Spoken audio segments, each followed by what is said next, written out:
Hi, I'm Alex and I'm the founder of Data Startup, and you're here to watch CEO Girl Tips so I can tell you more about the world of internships.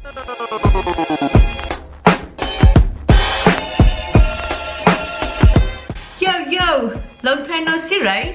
I know it's holiday season and you're probably rushing around the city to buy presents or head home to see your family, but bear with me. I decided to make this video because of two reasons. Number one, I didn't share so many personal or professional experiences with you, therefore I think it's the right moment for me to open up. Number two, it's because 2018 is knocking on the door and I think next year should be an amazing year for both you and me, and we should keep our desires and wishes straight. Those who know me know that I have been changing jobs like it's nobody's business. I don't see this as being necessarily bad, but I'm taking this as an amazing experience for me to learn and understand what I'm good at, what I'm not good at, what kind of job I want to do, what kind of people I want to work with, and when I should say no and stop working for certain people or companies. So the question is, when did I decide that I should be a digital nomad? Well, it all started with my first job where everything was flexible and everybody had so much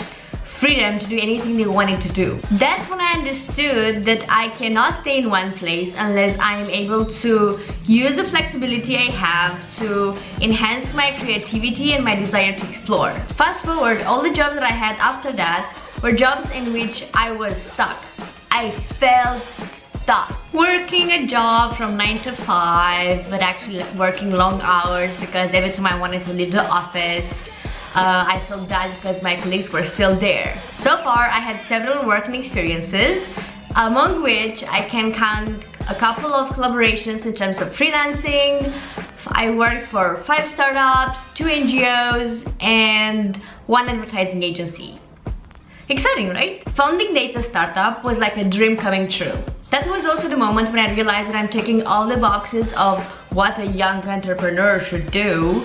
And that is having a job while working on your dream project on the side. Nothing is more wrong than that. This is not only exhausting, demotivating, tiring, and whatever else you want to call it, but it's also your highest chance of failing because, let's face it, you cannot do two things great at the same time. Maybe there are people who do this, but if you know any of them, please let me know because I really want to know them and figure out how they do it. I really want to know how they manage to build amazing companies and big companies while having a full-time job. As having a job and building my own company didn't really work out, I decided to take 6 months off and put all my efforts into developing Data Startup. Other 6 months later, I realized that not being able to produce much money was not going to help me pay my rent or live or buy food.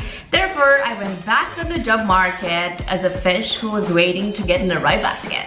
Now, you might know that I also do things that I also pay my rent and help me buy food. I can proudly say that I am a digital nomad. I have begged the universe to help me figure this out, and I swear the last day of my last job, bam, I got my dream job. I now collaborate with this amazing company that helps me travel, that helps me pursue my ideas, that helps me be super flexible and open and creative. And the best thing is that nobody's checking on me anytime unless they need something, and they don't really care when I work, where I work from, as long as I get things done.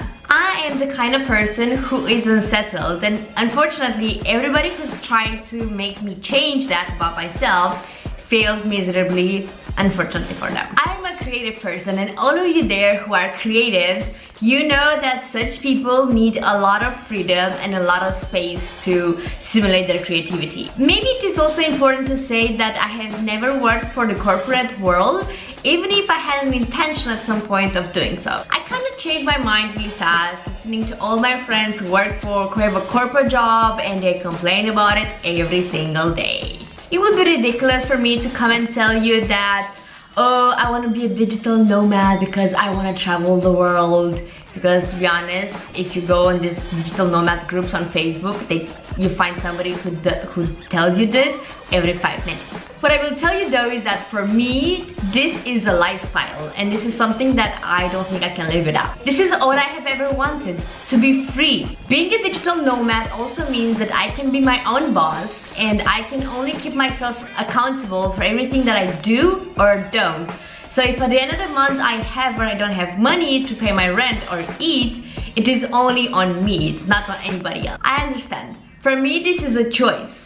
But the moment I managed to taste this lifestyle, I just couldn't go back. Eventually, unfortunately maybe, my relationships with these jobs were kind of short. Now, before I finish, I don't want to tell you that you should be or should try to be a digital nomad. What I think you should do though is that I think you should try to pursue whatever makes you happy, whatever you think you're good at, and discover what you're good at and in which kind of environment you are flourishing. Be patient though, all the good things need time for them to come to you if they didn't come already, but you should really believe that this is going to happen. That was it for today. Thanks for watching. If you liked it, give it a thumbs up. Don't forget to subscribe and comment in the comment section below and tell me what you think, what kind of job you should have, or how is this thing with changing jobs and what you think of the subject. And I'll see you next time. Bye!